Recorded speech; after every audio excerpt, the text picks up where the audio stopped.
কক্সবাজারে টেকনাফ সীমান্তে গুলির ঘটনায় ঢাকায় নিযুক্ত মিয়ানমারের রাষ্ট্রদূতকে তলব করেছে পররাষ্ট্র মন্ত্রণালয়। এক বিবৃতিতে মন্ত্রণালয় জানিয়েছে ওই ঘটনার দায় নিতে হবে মিয়ানমারকে এবং রাষ্ট্রদূত হিসেবে পরিচয়পত্র গ্রহণের আনুষ্ঠানিকতার জন্য পররাষ্ট্র সচিবের সঙ্গে দেখা করেছেন নবনিযুক্ত মার্কিন রাষ্ট্রদূত।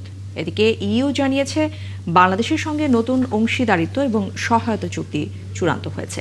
আরও জানাচ্ছেন নাদিয়া শারমিন। রবিবার মিয়ানমারের রাখাইন রাজ্য থেকে ছোড়া গুলিতে আহত হয় টেকনাফের ওয়াইক্যাং ইউনিয়নের তেতসিব্রিজ সীমান্ত এলাকার শিশু হুজাইফা। চট্টগ্রাম মেডিকেল কলেজ হাসপাতালে চিকিৎসাধীন হুজাইফার শারীরিক অবস্থা এখনও সংকটাপন্ন। আবার সোমবার টেকনাফের ওয়াইক্যাং সীমান্তে স্থলমাইন বিস্ফোরণে হানিফ নামে এক যুবকের বাপা উড়ে গেছে। এসব ঘটনার প্রেক্ষিতে মঙ্গলবার মিয়ানমারের রাষ্ট্রদূতকে তলব করে পররাষ্ট্র মন্ত্রণালয়। এসব ঘটনায় বাংলাদেশের পক্ষ থেকে তাকে জানানো হয় গভীর উদ্বেগ।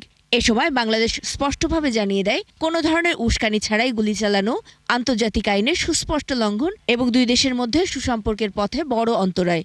বাংলাদেশের পক্ষ থেকে মিয়ানমারকে এই ঘটনার পূর্ণ দায় নিতে বলা হয়। একই সঙ্গে ভবিষ্যতে যেন এ ধরনের ঘটনা না ঘটে সেজন্য মিয়ানমারকে প্রয়োজনীয় ব্যবস্থা নিতেও বলা হয়েছে। এ সময় মিয়ানমারের রাষ্ট্রদূত তার সরকারের পক্ষ থেকে দুঃখ প্রকাশ করেন এবং আহত কিশোরী ও তার পরিবারের প্রতি আন্তরিক সমবেদনা জানান। ভবিষ্যতে এ ধরনের ঘটনা বন্ধে তার সরকার প্রয়োজনীয় ব্যবস্থা নেবে বলেও আশ্বাস দেন তিনি।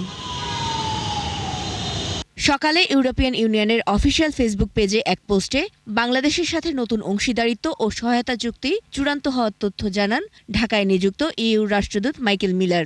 Our negotiators finished their work on an upgraded partnership and cooperation agreement between the EU and Bangladesh.